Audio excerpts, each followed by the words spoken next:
Oi gente, eu tô gravando mais um vídeo aqui pro nosso canal, mais uma vez agora aqui à noite. Eu falo que de noite é ruim, que fica escuro, não sei o que, mas é às vezes quando eu tenho tempo, tá gente? Então vamos gravar um vídeo hoje sobre a pulga atrás da orelha. Já devo ter falado, o canal já tem vários vídeos, já tem mais de 200 vídeos aí, né? Já devo ter falado sobre a pulga atrás da orelha, tá gente? O que é a pulga atrás da orelha? É quando você começa a perceber algumas coisas ali que não tá muito legal, mas você ainda não sabe o que é. Na tua relação, ou até mesmo no teu encontro com um suposto narcisista, um suposto sociopata, um suposto abusador, independente de diagnóstico de qualquer coisa que seja, porque abusador pode ser qualquer um. Muitas vezes, gente, a pessoa não é narcisista, não é sociopata, mas ela tem traços de alguma coisa ali e ela acaba abusando também. Então, gente, olha só, vamos falar aqui dessa pulga atrás da orelha. Eu vou fazer um vídeo só sobre isso, tá, gente? Porque eu tava pensando nisso e a gente tem que ouvir os sinais que a nossa mente nos dá, os sinais que a nossa intuição nos dá, tá, gente? Você já deve ter percebido aqui no canal que eu falo, eu acredito em reencarnação, eu acredito em vida espiritual, corpo astral, corpo mental. Assim, ninguém é obrigado a acreditar, tá, gente? Quem tá vendo aí os vídeos pode professar a fé que quiser, pode ser ateu, pode ser o que quiser, cada um que decide por si, né, gente? Cada um que decide por si, eu não vou decidir por ninguém. No entanto, como eu acredito nessas coisas, como eu acredito em guias espirituais, em corpo astral, corpo mental, reencarnação, intuição, sexto sentido, etc., registros akáshicos, que seria o registro das vidas que a gente já viveu e tal, eu acredito que mesmo quando a gente não está muito ligada numa determinada situação, tem ou guias que nos alertam, mandando pensamentos pra gente, ou a gente sente com a nossa energia que a aura da pessoa não tá boa, que a energia da pessoa não é boa, enfim, a gente sente algumas coisas ali que não estão legais. E mesmo se você for ateu ou materialista, não acreditar em vida espiritual, acredite no seguinte, gente, acredite no chamado feeling. Acredite no seguinte, vamos supor, grande parte da nossa linguagem não é só verbal. Muita da nossa linguagem também é corporal, uma expressão, um olhar, um sorriso, gestual de mãos, postura corporal, se está inclinado, se está abaixado, se está para cima, para baixo, para um lado, para o outro. Dá para você perceber uma série de coisas ali da pessoa, tá, gente? Dá pra você perceber uma série de coisas ali da pessoa. No entanto, tem um detalhe, gente. Mesmo que você não seja especialista em linguagem corporal, em linguagem não sei das quantas, tem sempre alguma coisinha, algum feeling ali de alguma linguagem, de alguma coisinha que a pessoa falou, de alguma coisinha que a pessoa expressou, ou de algum gesto que a pessoa fez, ou de alguma coisa que a pessoa fez que você pensa, isso daí tá esquisito. Essa é a famosa pulga atrás da orelha. Tá, gente? Essa é a famosa pulga atrás da orelha que eu vou comentar aqui pra vocês hoje. A pulga atrás da orelha, gente, usualmente ela acontece ou quando você tá conversando na internet. Vamos supor, é que hoje tem muita relação que se inicia na internet. Pode começar numa academia, pode começar numa faculdade, pode começar na sua rua, pode começar na igreja, pode começar no grupo de estudo, pode ser lá onde mais que pode começar isso aí. E aí, vocês começam a sair, vocês começam a conversar, surge um lance, como se fala por aí, né? Pinta um lance, pinta um clima, só que aí você começa, no começo, você começa a pensar, nossa, tem algo de esquisito aqui. Você não sabe o que é. E mais tarde, caso você sofra abuso dentro daquela relação, você pensa, poxa, tinha alguma coisa me dizendo que tinha algo de esquisito ali, tá, gente? sempre vem alguma coisinha e geralmente a gente ignora. Quer um exemplo? Por que eu dou exemplos, gente? Porque fica mais fácil de ver por exemplos. Deixa eu contar aqui pra vocês. O passivo-agressivo, a gente namorou um mês sem se conhecer pessoalmente. Eu também cometi este erro com o ex do Eu Odeio Amor, que é o suposto narcisista perverso. O passivo-agressivo, gente, foi assim. Eu me lembro muito bem, embora já façam anos, tá, gente? O último relacionamento que eu tive já fazem anos. E o passivo-agressivo não foi o último, então vocês têm aí uma ideia de quanto tempo já faz. Ainda tinha Orkut e o Orkut ainda estava bem em voga. Então vocês têm uma ideia mais ou menos de quando que foi, embora eu não diga o ano exato. Já faz tempo, tá? Não foi coisa de um ano atrás. Um ano atrás eu estava fazendo o canal. Estava iniciando o canal. Se eu não me engano, o primeiro vídeo é de algum dia lá de outubro, que é o vídeo do Gaslighting. Foi o primeiríssimo vídeo aqui do canal. Eu não me lembro do dia exato, mas foi em outubro. Então o canal está completando aí um ano de existência, né? Então, gente, olha só. Tem gente, assim... o que eu ia falar mesmo? Me perdi um pouco no pensamento aqui. Eu falei do gaslighting, falei do canal. Do meu relacionamento com o passivo-agressivo. Ou seja, vocês já têm uma ideia de que faz um tempinho já que aconteceu essa relação, tá, gente? Mas em alguns anos, Orkut ainda estava em voga. Ainda era o tempo do... Tem Orkut MSN? Quem tem aí mais de 20 anos, 20 e poucos anos, vai lembrar dessa época, né? Nem que fosse criança ou adolescente na época. Vai lembrar dessa época. Tem Orkut MSN? Tinha uma época anterior ainda, da qual eu cheguei a fazer parte.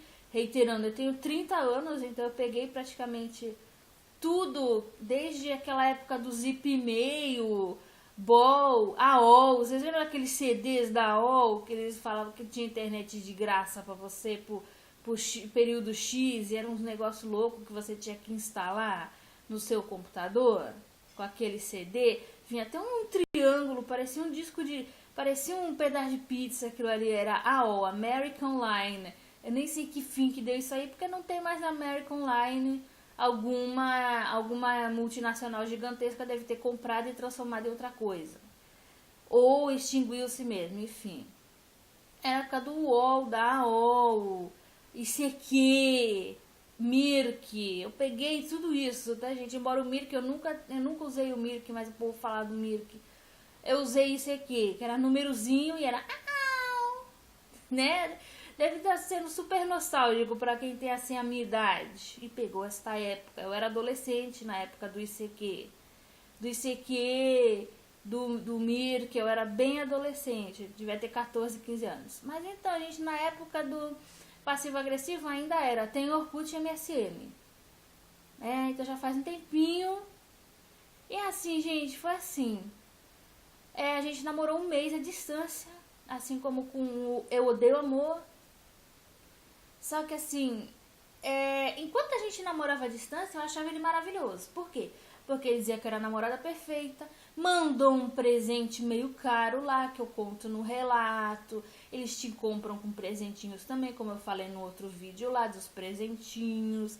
Você acha que aquilo ali é uma maravilha. Por quê? Porque você ainda não se informou sobre narcisismo. Você não se informou sobre love bombing, você não se informou sobre essa coisa do enredamento, sabe? No começo, gente, isso eu quero falar em outro vídeo também, falando que a sociedade não está pronta para lidar com os sobreviventes do narcisismo. Não vamos usar o termo vítima, que é um termo pesado, né? Vamos usar o termo sobrevivente. A sociedade não está nem um pouco pronta, a sociedade é extremamente... ignorante. E ignorante não é um termo pejorativo, tá, gente? Ignorante é alguém que ignora. Inclusive, na época em que eu namorei este rapaz, que é o passivo-agressivo, que eu assim denomino passivo-agressivo, para não identificar a pessoa física dele, ou seja, nome, idade, endereço, nada disso a gente divulga aqui, então eu chamo eles por codinomes. Nessa época, eu era extremamente ignorante. Se me falassem assim, olha, você sabe o que é narcisismo? Eu ia lembrar do mito do Narciso lá. O Narciso olhou no espelho lá, que era um rio não, um lago, né? Ele se apaixonou por si mesmo e morreu. A pensar que era isso. Eu não ia pensar que tinha alguma coisa a ver com transtorno da personalidade narcisista. Na época eu já tinha ouvido falar de outros transtornos, tipo histrionismo, borderline, eu já tinha ouvido falar. Até porque teve um período da minha vida que eu achei que eu era portadora do transtorno da personalidade borderline. Embora hoje eu creia que não, mas enfim. E assim, gente, mas transtorno da personalidade narcisista eu não conhecia nada. Eu era extremamente ignorante. E a sociedade não tem estrutura nenhuma para lidar com essas pessoas. Então, quando você não conhece love bombing, quando você não conhece enredamento, quando você não conhece sociopatia, de repente você acha que foi só uma relação que não deu certo, ou você acha que a pessoa é portadora de algum transtorno, tipo bipolaridade. Por quê? Porque eles mudam muito rápido de ideia. Aliás, eles não mudam, ponto. Eles fingiram o tempo inteiro. Então, como eles fingem o tempo inteiro, de um segundo para outro eles se demonstram e você acha que o cara tem bipolaridade que não tratou. Você acha que ele tem sei lá o que não tratou.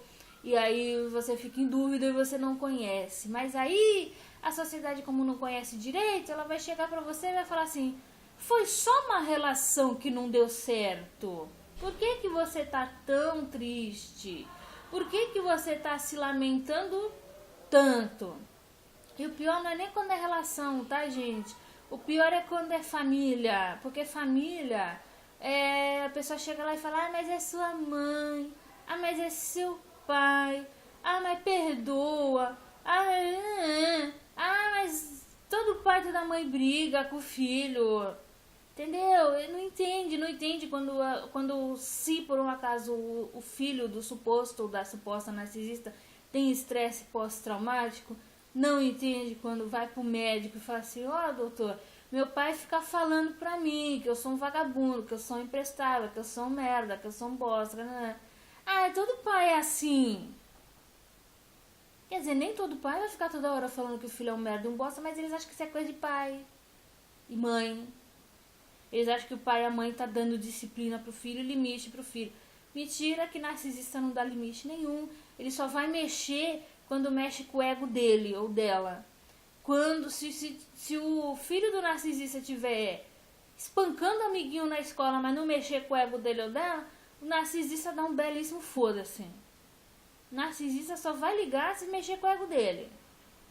Tipo, se a cidade inteira souber que o filho dele tá espancando o XYZ e o filho dele ficar com uma fama tão péssima que o narcisista ficar conhecido como um péssimo pai, uma péssima mãe. Aí ele vai mexer o rabo da cadeira. Mas se não for isso, se não tiver pegando nada pra ele, ele vai mandar ele um belo foda-se, porque ele tá pouco se fudendo pro resto do mundo. Né? Mas assim, gente, quando a gente é ignorante nesse aspecto, a gente não entende e a sociedade não tá pronta para nos acolher quando a gente sai. É um caminho muito longo, muito difícil, espinhoso, pedregoso e com muitos desvios. Em caso de relação amorosa pode haver muitas voltas, porque o narcisista sempre volta. E a pessoa está fragilizada, ela acaba voltando.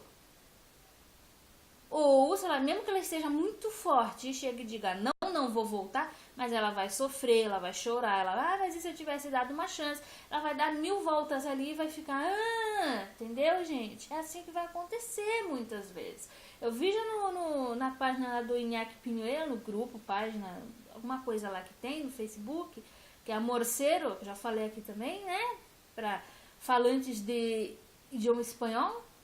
Ele chega e fala assim mesmo: são até 7 voltas. A pessoa volta até 7 vezes com o narcisista. Porra, meu! No caso dele, não sei se ele fala de narcisista ou de sociopata, mas enfim, com esse tipo de gente aí que é cluster B, que a gente já falou aqui, volta 7 vezes. Não é porque a pessoa gosta não de ser feita de trouxa, tá? Ninguém gosta de ser feita de trouxa. Ninguém gosta de sofrer na porra da relação. Mas é que a pessoa fica, mas o love bomb, mas será que era amor mesmo? Mas será que se eu perdoar vai dar certo? Mas será que não sei o quê? É até bom quando o narcisista é tão filha da puta que ele faz um puta de um ghosting, ou ele termina de uma maneira extremamente escrota,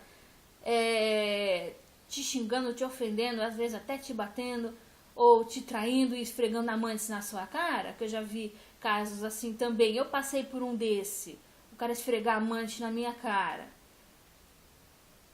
E eu já vi outros casos também, que o cara esfrega amante na cara e fala assim, estou te traindo mesmo e foda-se. Gente, é até bom quando isso acontece, porque te dá um chacoalhão. Olha como esse cara é filha da puta. Agora, quando ele fica, essa vai, morde e assopra, morde, assopra, mas nunca chega de fato e dá um chute na situação toda, não joga a merda toda no ventilador e você fica, mas será que ele é ruim mesmo? Será que não sou eu? Será que eu não mereci ser tratada aqui nem bosta? E você fica naquele cachorro correndo atrás do rabo. E é nessa que você volta pro abusador.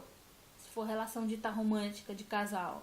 É nessa que você volta pro filho da puta até 7 vezes. Tá, gente? Aí que acontece, gente, tá falando da pulga atrás da orelha. Mas antes de consolidar, é bom a gente ouvir os nossos recadinhos internos, né? Essa questão da pulga atrás da orelha, porque, por exemplo, você acha que não tem nada de errado e que você tá cismando com um defeito bobo da pessoa ali. O ex-passivo-agressivo, gente, apesar de ele ter abusado muito na nossa relação, mas enquanto a gente namorou 1 mês à distância, o primeiro mês da nossa relação foi totalmente à distância, a gente nem se conhecia pessoalmente quando a gente namorou à distância, foi uma relação assim que no começo eu achava aquilo maravilhoso. Por quê? Porque ele falava mal de homem que maltratava a mulher. Coitada de mim, mal sabia eu que ele era um misógino enrustido, que hoje ele é super declarado, até nas redes sociais ele é misógino, extremamente declarado. Ele mesmo fala, não, a misoginia que a gente tem é uma resposta à misandria. Enfim, mas eu acho assim, gente, se tem homem misógino, eu vou ser misândrica com todos os homens porque tem uns hominhos ali que é misógino? Eu vou chegar e falar que nenhum homem presta? Tá, tem mulher que faz isso, mas eu não faço. Não, ele vai chegar e vai falar que toda mulher não presta porque há mulheres misândricas. Enfim, deixa ele pra lá, né? Mas assim, ele falava mal de homens que maltratavam mulheres, ele agia de uma maneira como se ele fosse legal, deu presente relativamente caro, falava todo dia no então MSN, né? Na época não tinha WhatsApp ainda, ou se tinha não era popular, não sei se na época já tinha, mas enfim. A mídia social mais popular na época era Orkut e MSN, né? Eram as mídias sociais mais populares, era Orkut e MSN. Todo santo dia a gente se falava e eu achava aquilo ali mara. Eu achava que a gente ia casar, eu achava que a gente ia ter uma vida maravilhosa, que ele ia me tratar super bem, enfim. Eu pensando, só falta ele trabalhar, porque ele nunca trabalhou. Acho eu que até hoje nunca trabalhou. Só falta trabalhar. Tipo, na minha cabeça só faltava isso. E faltava tanta coisa, mas isso eu só fui descobrir com o tempo. Quando a gente se encontrou, tá, gente, que foi numa cidade aí que eu não vou falar qual é, que eu também não falei no relato. Eu falei isso no relato passivo-agressivo também. Mas eu vou reiterar aqui de novo. Quando eu fui até lá, a família dele me recebeu. Gente, você tá errado. Primeiro encontro não é pra pôr família junto. Você nem sabe se vai dar certo. Não põe família junto. Sai vocês pra passear e conversar. Ponto. Depois você vê família. Se der certo mesmo, você põe família. Primeiro encontro é pra sair, se conhecer. Tudo bem. A gente saiu. A gente se conhece, né? A família dele me recebeu bem. Ele pagou as coisas do encontro depois que a gente saiu. Mas eu me senti tão estranha. Sabe a pulga atrás da orelha? O dia seguinte ao encontro, e eu não cheguei a falar isso pra ele, porque eu não queria ofendê-lo. Eu fiquei o dia inteiro racionalizando na minha cabeça, arrumando motivos para aquela relação continuar. Porque eu pensava, gente, foi tão estranho sair com ele. Eu me senti esquisita do lado dele. Eu não gostei de sair com ele. Tipo, quando eu voltei pra minha cidade, que eu peguei o ônibus pra voltar, não era tão longe, tá, gente? Era super perto. Aliás, era rapidinho de ônibus. Mas era uma cidade que não era minha, mas era rapidinho de ônibus e não era tão caro também pra ir. Ai, eu me senti tão estranho. Eu falei, ai, gente, eu tive até um desejo interior de que ele sumisse. De que ele fizesse o famoso ghosting, mas ele não fez. Ele veio falar comigo. E eu fiquei me sentindo culpada, porque eu pensei, ai, ele é tão legal. Ele me deu o presente assim, assim. E a família dele me recebeu. E, poxa, por que eu tô sendo tão ruim com ele? Ai, mas se eu terminar com ele, então eu vou reiterar aquela tese de que mulher não gosta de homem bonzinho. Será que eu não tô gostando dele porque ele é bonzinho, tadinho? Porque ele fazia alma de tímido, ele fazia o papelzinho de tímido. Imagina, eu sou tímido, eu não saio de casa, não vou pra canto nenhum, eu só fico em casa com a minha família, entendeu? E eu ficava na minha cabeça, ai meu Deus, será que eu tô fazendo alguma coisa de errado? Será que eu tô rejeitando o cara certo? E você fica se culpando, e você fica se martirizando, e você fica martelando na sua cabeça, só que fica aquela pulguinha ali. A pulguinha, gente, não é porque ele era tímido e bonzinho. A pulguinha já era adivinhando certas coisas ali, do tipo, sabe, linguagem corporal. Teve uma vez, gente, eu acho que não foi no primeiro encontro, mas teve uma vez que ele pegou com força no meu cabelo. Não sei o que deu na cabeça dele, que ele pegou assim com força no meu cabelo. Eu falei, peraí. E ela tava na rua, tá, gente? A gente tava na rua. A gente ia comprar, tipo, sorvete, sei lá. O cara simplesmente cata o meu cabelo com força. E eu fiquei pensando, gente, por que ele tá catando meu cabelo assim? Será que é algum fetiche que ele tem de pegar cabelo? Tem cara que gosta, né, de pegar cabelo da mulher. Aí você pensa que é fetiche, e você nem pensa que na verdade ele tem alguma coisa com violência mesmo. Você não quer pensar que o teu namorado é assim. E assim, gente, você vai ficar com aquela pulguinha atrás da orelha. O que veio depois? Que eu devia ter observado. Ele não veio me visitar nenhuma vez na relação inteira. Era sempre eu que ia. Apesar de ele pagar os encontros e tal, mas nunca veio me visitar. Chegou a falar de pedofilia e zoofilia como práticas aceitáveis. Embora ele não tenha se confessado pedófilo zoófilo. Praticante. Mas ele simpatizava e não achava errado de fazer. Horrível, tá, gente? Termina na hora se o fulano te falar assim. Ah, mas ele tá me testando. Gente, não se testa alguém com isso. Aliás, não se testa alguém, ponto. Se testa alguém fingindo ser escroto. Fingindo ser pedófilo, zoófilo. Porra, que índole tem um indivíduo, mesmo que ele esteja mentindo. Mesmo que ele esteja falando, ai, vou testar a fulana pra ver se ela me tolera. Pedófilo, zoófilo. Mas depois eu falo que é brincadeirinha. Cara, não se brinca com coisas sérias assim. Se o cara brinca com isso, ele já tem um problema. Mas olha só, gente. Depois eu fui saber que ele era simpatizante dessas práticas, pedofilia, zoofilia.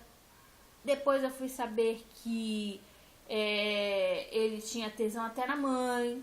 Depois eu fui saber que ele era um cara extremamente misógino, como fui saber, não tão antigamente assim. Eu soube depois que a gente terminou que ele era um cara extremamente misógino, que ele fazia certas coisas para castigar as mulheres. E ele tentou fazer comigo também, só que o tiro saiu pela culatra porque eu mandei se fuder e eu não tava nem aí. Eu literalmente caguei e andei pro castiguinho dele. Mas assim, quando eu fui descobrindo, sabe, se naquele dia seguinte ao nosso primeiro encontro, a Sara de hoje, ou alguém de hoje, pudesse me mostrar o que ele posta hoje nas mídias sociais dele, olha aqui o teu namorado daqui a X anos, que eu não vou dizer quantos. Cai pra trás, porque é uma pessoa totalmente diferente do que ele pintava. Mas já era o meu sexto sentido, digamos assim, adivinhando quem ele era. Havia vezes, tá, gente, em que a gente saía e que eu sentia uma boa energia vindo dele. Mas essa boa energia podia ser qualquer outra coisa, não precisava ser a persona em si dele, que era horrível. Podia ser uma animação, porque eu tava saindo com meu namorado e sei lá, eu tava me animando com aquilo, mas na verdade não era algo tão positivo assim, até porque na época ainda tinha resquício de síndrome do pânico, ansiedade. Então, para uma pessoa que tá nesse estado, gente, de depressão, síndrome do pânico, ansiedade, qualquer coisinha, qualquer saidinha, o cara te leva no cinema e te paga uma pipoca, pra ti já é... Parece que ele te levou pro lugar mais lindo do mundo. E ele só te pagou uma pipoca, e ele só te pagou um cinema. Tudo bem, tá meio caro? Tá. Mas, pô, não estamos falando de te levar pra uma viagem que vai custar uma diária de R$1.000 por dia, entendeu, gente? Aí, o cara, você sente esse tipo de coisa. Meses depois, em certas ocasiões, até anos depois, eu fui perceber por que eu tinha estranhado. Não é porque ele era tímido e bonzinho. É porque ele tinha problemas seríssimos. Não era só o desemprego. Não era só a extrema timidez dele. É problema sério, gente. Quer outro exemplo? O sociopata, quando a gente saiu, primeira coisa, eu achei ele bem mais velho do que a idade que ele deu. E era mesmo. Segundo, gente, que eu me senti estranha. Só que com ele teve até mais motivos. Por quê? Porque ele mostrava esse SMS das ex. Não precisava ser ex-namorada, não. Ex-ficante. Ex-contato. Não precisa nem ter ficado com a mulher. Não precisa nem ter visto a mulher. Só da mulher ter mandado um SMS pra ele. Um recadinho no celular pra ele. Pronto, tá me dando atenção. Então vou mostrar pra fulana que eu tô saindo agora. Que no caso era eu. Eu odeio amor, gente. Quando eu saí com ele, uma vez, ele cismava de ter mais contato físico. Aí tentou até me violentar, né? Depois, ele tinha muita coisa de contato físico. Ele me abraçou de uma forma uma vez que eu me lembrei de uma jiboia. Depois que a relação terminou, eu fiquei pensando naquele... Por que eu pensava no cara com uma jiboia? Porque a jiboia, ela abraça suas presas a ponto de quebrar os ossos. E ele não me abraçava forte. Mas só do braço dele estar ali, eu pensava, isso daqui parece uma jiboia, me envolve uma cobra, me envolve aquelas anacondas, aquelas jiboias do meio do mato que quebra os ossos da presa. E eu não sabia por que eu me sentia assim. São recadinhos que vai te passando, gente. E ele deu muitos sinais também, o eu odeio amor, do tipo, ficar triangulando, ficar falando.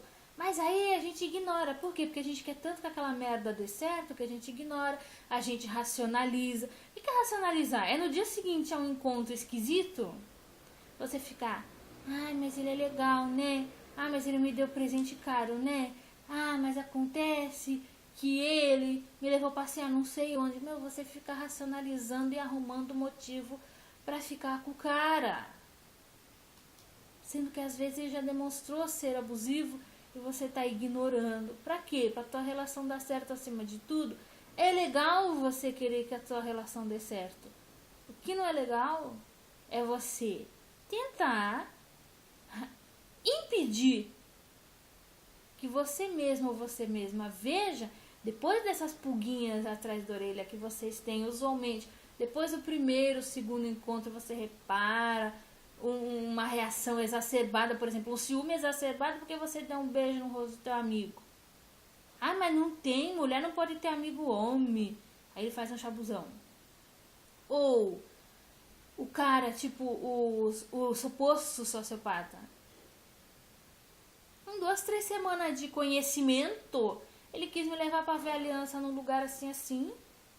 Eu pus a aliança no dedo, eu estranhei horrores. Primeiro que eu mal conheci o cara, segundo que eu nunca tinha usado uma aliança de noivado, essas coisas na minha vida. O indivíduo chega e fala, por quê? Você tem algo contra casamento? Quer dizer, quer empurrar casamento goela abaixo? Quer empurrar noivado goela abaixo? Isso são sinais que a gente não pode ignorar.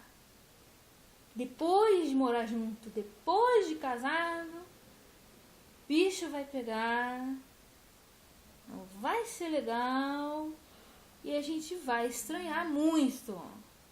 Aí a gente vai pensar, por isso que eu tava com aquela pulga atrás da orelha ali, ó. Aí você pensa, não, eu vou tolerar, porque o cara é meio esquisito, mas ele é legal.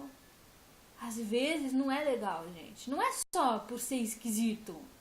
Ah, eu não vou namorar o cara porque o cara é esquisito. Não, tem alguma coisa ali te dando um sinal que não tem algo de legal ali. Que não tem algo de legal e que você pode se dar muito mal, caso você leve aquilo adiante. Então para e pensa. É só porque o cara é esquisito, a mina é esquisita? Ou porque tem alguma coisa real te dando um recado? Tem alguma coisa real te dando um recado assim, peraí, fulano tá passando certos limites, do tipo, da aliança muito cedo. Se você estranha, quem eu estranho é você, porque você não quer casar com ele. Entendeu, gente? Passa alguns recadinhos e racionaliza de maneira bem fria, principalmente no começo, quando você ainda não gosta loucamente da pessoa, fica mais fácil de ver. Não ignora a pulguinha atrás da orelha, por mais maravilhoso que love bombing possa parecer, ou por parecer maravilhoso demais, é que você talvez deva estranhar, porque ninguém é tão maravilhoso assim, principalmente num primeiro momento. Gente, muito obrigada por mais essa atenção e até o próximo vídeo.